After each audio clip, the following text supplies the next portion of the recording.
इल्म है जो आपने अपने टीचर से हासिल किया हुआ हो, उसको इस्तेमाल करें अपनी निजी जिंदगी में, अपनी पर्सनल लाइफ में। आप बहुत कुछ अचीव कर सकते हैं। वो सब चीजें इनको सिखानी है कि आलचु काशुक दो, आलचु इल्म दो, आलचु में किस पॉइंट आने नहीं पॉइंट पकनो वक्त के अच्छी इंडियन पेरेंट्स हैं ये गांवस मंस ये गांव के जिठन ये का समझदार की एजुकेशन ची कंपलसरी ओताय तो ऐसी मना ऐसे जो पास बनो तो बच्चे हैं पढ़ने नहीं। आज जो गवर्नमेंट जो मैं यहाँ देख रहा हूँ गवर्नमेंट की फैसिलिटीज है, हम किताबें भी यहाँ से दे रहे हैं। अब ये बोल रहे हैं नहीं जी दोपहर को ये अगर बाहर कहीं जाएगा तो कुछ कमा कर लाएगा, घर की मदद कर रहेगा। ये हल्की में बोझ जो इनको बहाने चाहिए होते हैं इनको ना पढ़ाने के, उसके लिए मिड डे मील्स भी हैं। फिर ये बोलते हैं किताबें महंगी आती हैं, आजकल किताबें भी फ्री हैं। आजकल तो वो फैसिलिटीज भी गवर्नमेंट दे रहा है कि इनको स्पोर्ट्स के लिए हर एक आइटम मिल रहा है। टीचर्स भी आजकल ज्यादातर फ्रेंडली हो रहे हैं। जो हमारे जमाने के टीचर्स होते थे उनके सामने हम बात नहीं कर पाते थे, बट आजकल टीचर्स क्या करते हैं, वो अपने बच्चों को ये बोलते हैं कि अगर तुमने ये याद नहीं किया मैं तुमसे कल बात नहीं करूंगी। This is the form of motivation. और बच्चा घर में जाकर मेहनत कर रहा है कि अगर मैंने याद नहीं किया, अगर कल मैं नहीं सुना पाया टीचर को उनका किया हुआ टॉपिक, तो वो मुझे बात नहीं करेंगे, वो मुझसे रूठ जाएंगे। तो आजकल के ये बच्चे इतने सेंसिटिव हैं, मैं टीचर साहिबान से गुजारिश करूंगा, ये इतने सेंसिटिव हैं कि इनको अगर आप ऊंची बात भी करोगे तो उसको दिल पर लेते हैं। तो मेन चीज ये है कि हमें अब इनसे वो एजुकेशन का जो मॉडल है वो मॉडल अब चेंज हो गया है। इनके साथ उसी हिसाब से बात करें, इनको भी मोटिवेट करें, इनको स्कूल आने में डर ना लगे जो हमारे टाइम पर होता था कि हाय मर गए अब वहां जाएंगे वो हमें मारेगा। That was one of the reasons कि बहुत सारे लड़कों ने ड्रॉप आउट होते थे। वो हर एक बच्चा हर एक सब्जेक्ट में कामयाब नहीं हो सकता और 100% नहीं कर सकता।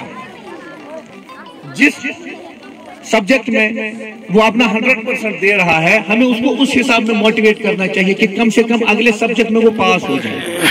वो सही कहावत है कि आप मेंढक को और मछली को और बंदर को एक ही तरीके की एजुकेशन नहीं सिखाते। They have different capabilities, they will excel in different fields. मैं मछली को ये नहीं कहूंगा कि मुझे पेड़ पर ये चढ़ना नहीं आता, और बंदर को ये नहीं कहूंगा you are not a good swimmer and you have to work on swimming. बंदर अपने वही गुलाटियां मारने में ही अच्छा रहेगा और मेहनत भी करेगा, और मछली के लिए बेटर है कि वो पानी में ही रहे और उसी में एक्सेल करे। तो मेन चीज ये है, मैं आपको बता दूं, जो राइट टू एजुकेशन है आर्टिकल 41 है इंडियन कॉन्स्टिट्यूशन में, जो अप टू 6 इयर्स कंपलसरी करता है एजुकेशन। एंड उसके बाद आर्टिकल 29(1) है इंडियन कॉन्स्टिट्यूशन, ये सॉरी 21A, आर्टिकल 21A है इंडियन कॉन्स्टिट्यूशन में, जो कंपलसरी करता है from the age of 6 up to age of 14 compulsory and free education.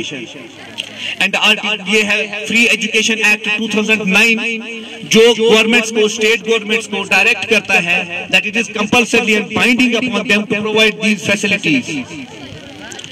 And I will like to request the cluster heads. It's a request, sir, kindly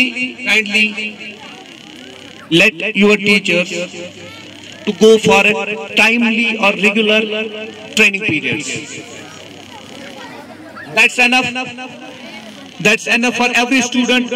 और इन छोटे बच्चों के लिए देखिए, आपने सही नाम कहा, रंग बिरंगी रेनबोज है ये।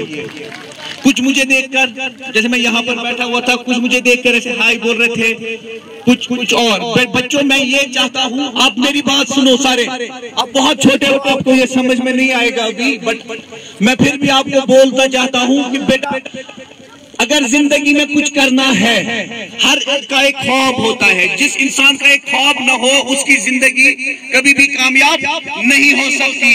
आप सबने अपनी जिंदगी में बड़े होकर कोई ना कोई अच्छा मुकाम हासिल करना है, ठीक है? वादा करते हो क्या कि हम सब